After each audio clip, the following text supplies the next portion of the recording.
Bonjour à tous et bienvenue dans ce nouvel épisode du podcast. Dans cet épisode, nous allons commencer une nouvelle série intitulée « Entendre Dieu ».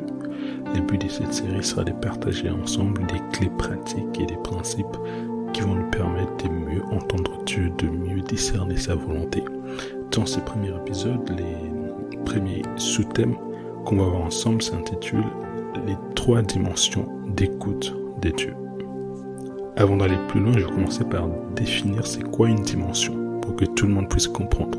Lorsqu'on parle d'une dimension en physique, on parle d'un paramètre servant à situer un lieu ou un moment.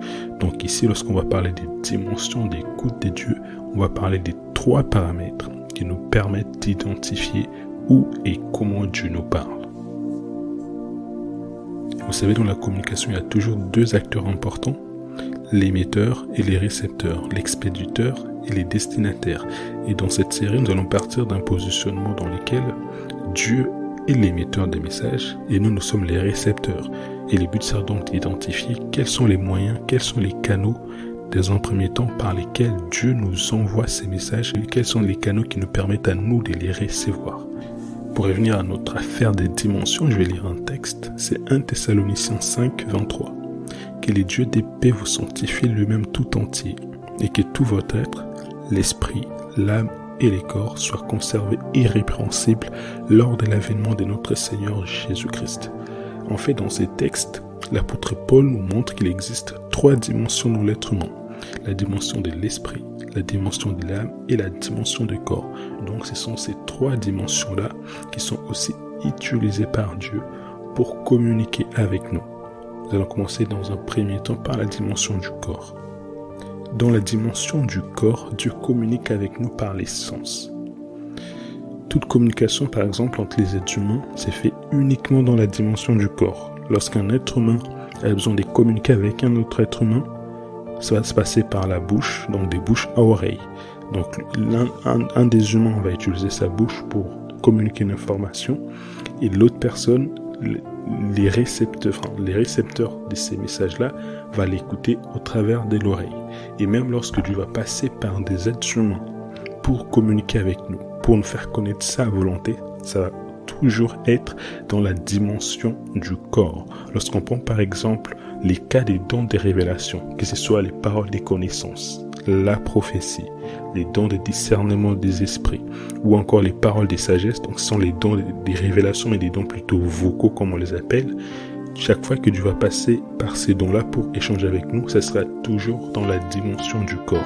C'est les mêmes cas aussi lorsque par exemple, Dieu va nous communiquer sa volonté au travers d'une prédication, d'un enseignement, d'une exhortation.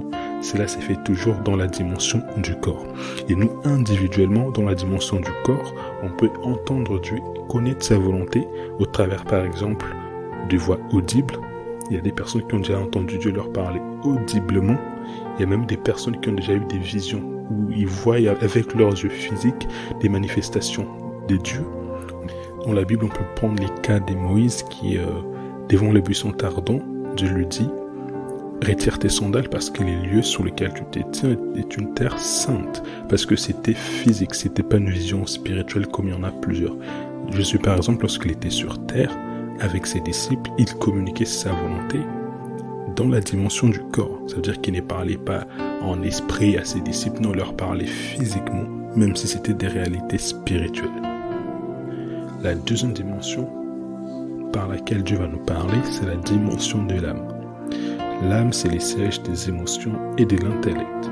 Dans la dimension de l'âme, Dieu va nous faire connaître sa volonté au travers des idées, au travers des inspirations, au travers parfois des imaginations. Des fois, en fait, on s'imagine des choses, on s'imagine des scénarios, pensant que c'est nous qui sommes en train de les concevoir, alors que c'est Dieu qui est en train de nous inspirer et de nous parler. Dans la dimension de l'âme, Dieu va aussi nous faire connaître sa volonté, par exemple, lorsqu'on réfléchit, dans la réflexion, dans la méditation, tout ce qui va toucher à l'intellect, Dieu peut aussi utiliser ces canaux-là pour communiquer avec nous et nous faire connaître sa volonté. Mais je ne vais pas trop m'attarder là-dessus. La 3e dimension qu'on va voir et qui est pour moi la plus importante, c'est donc la dimension de l'esprit.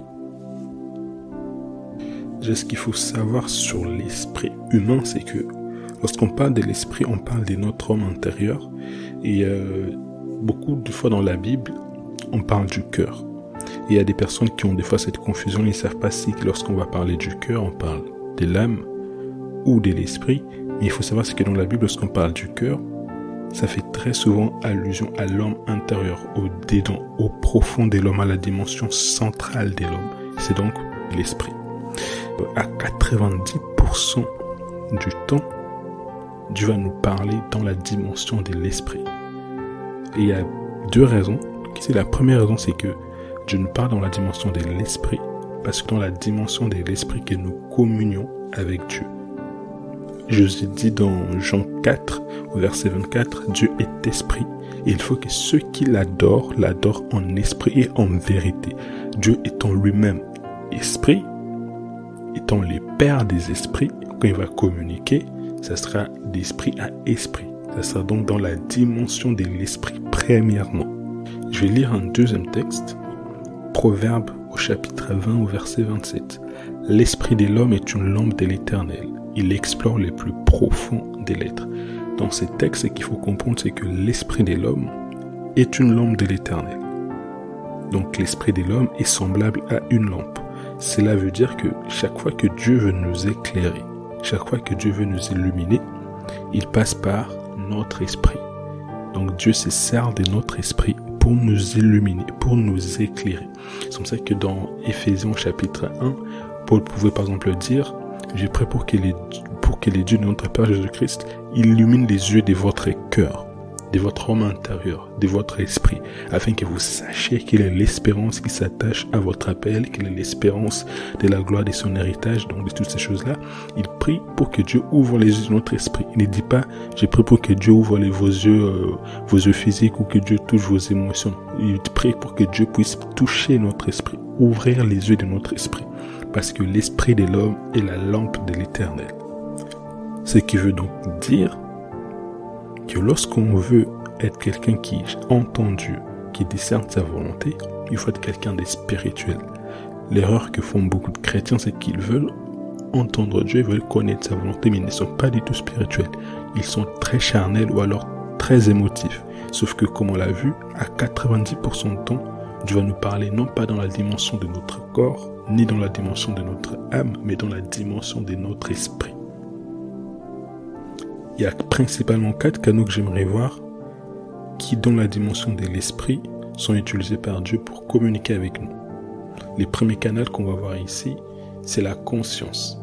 Lorsqu'on va parler de la conscience, on va parler de la voix de ton esprit. La conscience, c'est la voix de ton esprit qui te rend donc conscient du bien et du mal dans un premier temps, mais aussi ce qu'il faut savoir, c'est que dans la conscience, il y a des informations, des données que le Saint-Esprit a déjà déposées dans notre esprit, qui font que même lorsque Dieu ne nous parle pas, on a déjà certaines informations, on connaît déjà certaines voies de Dieu. C'est comme ça que Dieu peut dire, par exemple, dans sa parole, « Celui qui place en toi son appui trouve dans son cœur des chemins tout tracés. » Donc ça veut dire que même quand tu n'as pas forcément entendu Dieu sur des choses spécifiques, juste parce que tu es en communion avec lui, dans ton esprit, tu vas commencer à avoir des directives, tu vas commencer à avoir des idées, tu vas commencer à avoir des informations qui vont commencer à sortir comme ça, à émerger de toi au niveau de ta conscience.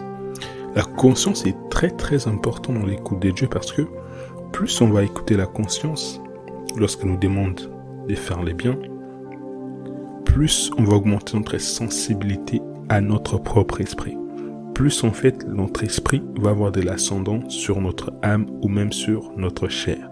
De sorte que lorsque Dieu va commencer à communiquer avec nous au travers de notre esprit, on pourra écouter plus facilement sa voix. Les problèmes de beaucoup de chrétiens, c'est que comme ils n'écoutent pas forcément leur conscience, les cas des personnes qui vivent profondément dans les péchés, ça fait que même quand Dieu va parler à leur esprit, les problèmes, ce n'est pas que la voix du Saint-Esprit est faible, non. C'est que même quand leur esprit a l'information que le Saint-Esprit a à leur communiquer, ils n'arrivent pas à l'entendre. Parce que la chair, l'âme et ainsi de suite ont pris l'ascendant.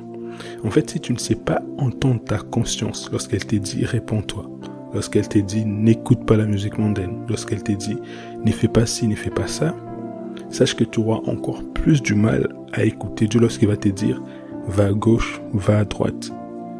C'est pour ça qu'on a tendance à dire que lorsque tu vis dans les péchés et que tu es là, Seigneur, parle-moi, révèle-moi l'homme de ma vie et la femme de ma vie, la première voix que tu vas entendre, c'est déjà « répands-toi ». Et répands-toi ne vient pas forcément du Saint-Esprit, mais de ta conscience. Parce que ta conscience t'est dit, t'est fait comprendre quand quelque chose est bien, quand quelque chose est mal, quand tu t'éloignes de Dieu ou quand tu es en bonne communion avec Dieu. Je vais lire un texte qui est pour moi très très important. C'est dans 1 Timothée, au premier chapitre, verset 18 au verset 19. Les commandements que je t'adresse, Timothée, mon enfant, selon les prophéties faites précédemment à ton sujet, c'est que d'après elles, tu combattes les bons combats, en gardant la foi et une bonne conscience. Cette conscience, quelques-uns ont perdu et ils ont fait naufrage par rapport à la foi. Je vais lire dans la version parole vivante qui est toujours plus explicite. Elle dit: maintiens fermement ta foi, ça c'est le verset 19, maintiens fermement ta foi et garde ta conscience intacte. Certains, hélas, se sont affranchis d'elle, n'ayant pas voulu écouter ses avertissements et leur foi a fait naufrage. Donc la conscience est là pour nous avertir, pour nous alerter, pour nous ramener vers Dieu. Mais lorsque tu ne l'écoutes pas, qu'est-ce qui va se passer? C'est qu'au fur et à mesure, tu vas t'éloigner de Dieu et tu risques même de faire un naufrage par rapport à la foi. Donc la première chose dans la dimension de l'esprit à prendre en compte, c'est ta conscience. Comme je l'ai dit, si tu ne sais pas écouter Dieu lorsqu'il te dit « ne fais pas ci », lorsqu'il te dit « pardonne », si tu endurcis ton cœur, tu ne pourras pas non plus l'écouter quand il va te dire « c'est lui l'homme de ta vie, c'est lui la femme de ta vie, fais telle filière, va là-bas, va là-bas ». Est-ce qu'on est ensemble?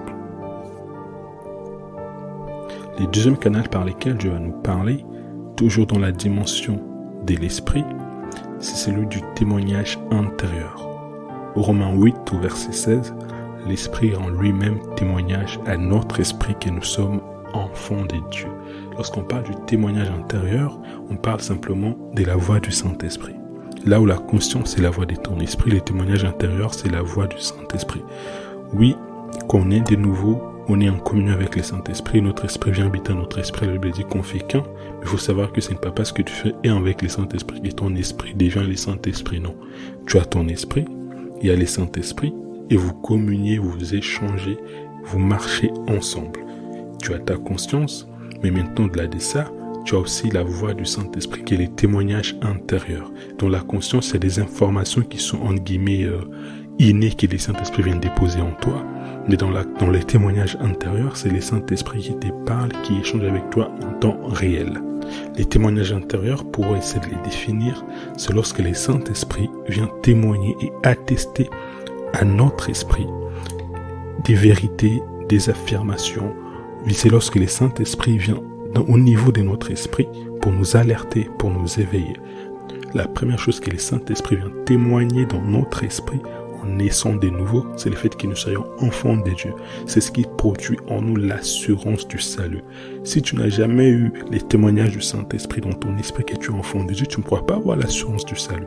C'est comme ça que tu as des chrétiens, ils ne savent pas s'ils sont sauvés ou s'ils sont pas sauvés. Ils ne sont pas sereins s'ils vont aller au ciel ou pas. Donc, mon frère, il faut te poser les bonnes questions. Est-ce que tu as déjà eu dans ton esprit cette ferme conviction, ces témoignages intérieurs-là? Parce que lorsqu'on va parler du témoignage intérieur, il faut comprendre que les témoignages intérieurs vont se manifester par des convictions et par une paix profonde. Donc, lorsque le Saint-Esprit vient témoigner dans ton esprit sur une chose, cela va produire en toi la paix, va produire en toi une certaine sérénité que tu ne peux pas expliquer. Par contre, quand c'est négatif et que les Saint-Esprit vont aussi témoigner à notre esprit, ça ne sera pas la paix, ça ne sera pas la conviction, mais ça sera un blocage, ça sera un frein. On va prendre un exemple. Tu as un prophète qui vient te dire, oui, mon frère, ma soeur, dans 1 an, tu vas te marier, et le Saint-Esprit m'a dit de te dire ça et tout. Puisque le Saint-Esprit est en toi, et si tu es en communion avec lui, si tu es sensible à lui, il va commencer à témoigner à ton esprit si cette prophétie-là vient de lui ou pas. Quand c'est de lui, tu vas avoir une paix, tu vas avoir une conviction qui te fait vraiment savoir que oui, ça c'est vraiment le Saint-Esprit. Tout comme aussi quand c'est faux, tu vas ressentir que ça ne te fait rien. Dans ton esprit, la personne elle parle, mais il n'y a aucune réponse, c'est vide. Tu comprends que c'est pas le Saint-Esprit qui est en train de parler au travers de cet homme, ces prophètes-là, soi-disant, peut-être que voilà, il s'est trompé, peut-être qu'il est juste en train de parler selon sa chair, ou peut-être que c'est un faux prophète. Vous savez, ce qui perd les gens lorsqu'on va parler du témoignage intérieur, c'est que la dimension du témoignage intérieur, ce n'est pas une dimension des révélations, ce n'est pas une dimension où les Saint-Esprit vont venir te révéler des choses cachées, comme c'est avec les cas des visions ou des songes, par exemple. La dimension du témoignage intérieur, c'est la dimension où les Saint-Esprit viennent simplement témoigner, alerter, éveiller ton esprit lorsque c'est nécessaire. Je vais vous prendre un exemple. Supposons que il y a un frère, il vient de se réveiller tranquillement et tout, et il y a quelqu'un qui vient lui dire vas-y viens on sort et tout, j'ai envie qu'on aille tel endroit. Sur le coup les frères il dit ok pas de souci on peut y aller, mais quand il se prépare dans son cœur il y a un frein, il y a un blocage. Quand il pense au fait de partir et de sortir avec son ami, il n'est pas convaincu, il y a quelque chose qui lui dit non on n'y va pas, il y a quelque chose qui le freine juste. Et puis il dit finalement non, tu sais, j'ai pas trop la conviction, je sais pas, mais il y a quelque chose en moi qui me dit que on faudrait peut-être pas qu'on y aille et tout. Finalement ils écoutent, ils disent ok tranquille, on n'y va pas, on reste. Ça c'est un premier exemple. On va prendre les mêmes cas, mais cette fois-ci dans la dimension des visions ou songes. Donc la personne, les mêmes frères, il vient de se réveiller, sauf que cette fois-ci en se réveillant, il avait fait un songe. Et dans ce songe-là, il avait rêvé qu'un frère, une personne en tout cas, venait lui dire « Viens, on sort ». Et quand il sortait, boum, il faisait un accident. Du coup, en se réveillant, il prie et tout. Et comme par hasard, il voit la même personne qui vient lui dire « Non, mais ça dit de sortir et tout ». Et la personne, elle va dire quoi? Elle va dire non, tu vois. Pourquoi? Parce qu'il avait déjà reçu l'information en songe. Il a tout de suite compris que ça, c'est ce que j'ai vu de cette nuit-là. Donc, je sais ce qui va arriver après.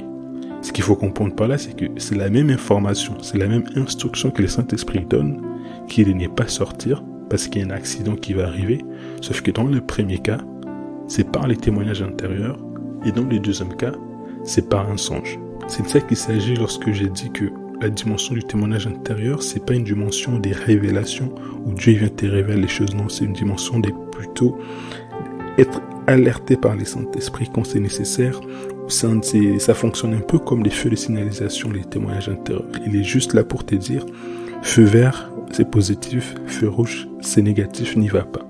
En fait, dans la dimension du témoignage intérieur, les Saint-Esprit ne viennent pas te révéler, te dire, oui, c'est tel frère que tu vas épouser ou c'est telle sœur, non.